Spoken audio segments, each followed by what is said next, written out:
Now it is a beautiful Friday morning and you are watching Morning Rush. Now, of course, it is time for entertainment and we kind of like to set you up for a good weekend, as we always do every single Friday. And so today I am joined by one of the best people to help us do this. She is an Afro jazz musician who I think has been in this industry for long enough to be able to tell all of us that Rute Mbangwa. She is an amazing songstress. She is a composer, songwriter, and also a music educator. She's doing quite a lot to ensure that the industry goes forward. Her name is Rute Mbangwa. Sis, how are you doing? I'm good. How are you doing? It's been a while. It has been ages. How have you been keeping? I've been good. Yeah? Yeah. Still What's in been the keeping game, you but busy? Low profile. Music education mostly. Really, Yeah. really.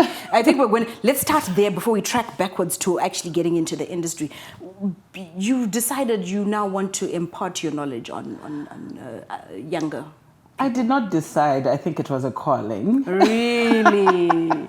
Because teaching was going to be like my retirement plan. Mm-hmm. But yeah, I saw myself getting into it way before. Right. So where are you teaching now? Right now I'm teaching at Gateway High School. Ooh. Yeah. And I also have a mobile music school where I go even into orphanages and I just teach for fun. Yeah. Wow. Yeah. What is it about, like you said, it had been something that was in your plans at some point. Oh, yeah. Just a bit later on. What was it about teaching that spoke to you or called to you specifically?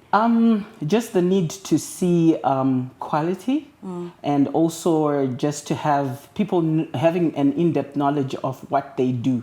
I've seen quite a lot of times that we have artists that get into the industry and maybe make a hit and they do not pursue, knowledge, just getting to know what they do best and maybe be able to even describe it on an interview even. I get that. That's something that's very important. Did you come from a place where you were taught as you were growing in the industry? Yes, I was mentored by Tanga Kwasando. I think it all started at a talent search show, Spotlight. We just bumped into each other at that talent show with Rockford Josford. Well, with Rockford, we didn't bump. He's my cousin. With Ngoni Kambarami, Sebede, Newell, who now plays for Bana Desas. So we teamed up and we came up with another tribe and we just started performing there and we won the Spotlight competition. And from there, I was spotted by Tanga and he just got me under his sleeve and started training me when the time came. That was when I got 18. I remember that. I remember that particular Spotlight. Yeah. It was in the girls' high gym. Oh, yes. Yes. And this was in the early 2000s. Yeah. And this was, I think this just after Seiko came out. Yes. Yes. Now, your journey from... actually Seiko came after. Yes, because you're quite right. The Delanes also then spotted. Yes. And then the Plaxides Wenikas came into being. And I think it was round about this the was 80%. round about the genesis of the urban grooves era. Yes. And the journey from then has been quite an interesting one. There's been so much growth, I must say. There has been. Yeah. But coming from that place and finding your foot in Afro jazz, of course, given the context of your mentoring with Tanga, it does make sense. But for you, outside of the mentoring, how did you find your feet, find your space in this large industry? It's actually inexplicable because... besides him, I think I'd started writing music already. So when I presented it to him after the mentorship, he was like, this is jazz. How did you start writing jazz at grade 7? So yeah, I just got into the studio and boom.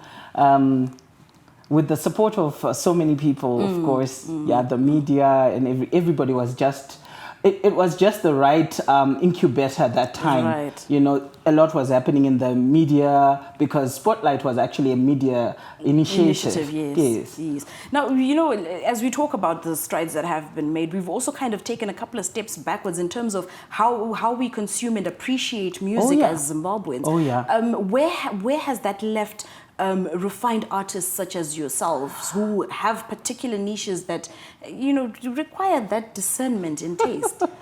Well, we go back to education again. In some schools outside our country, outside our borders, overseas, music appreciation is a subject.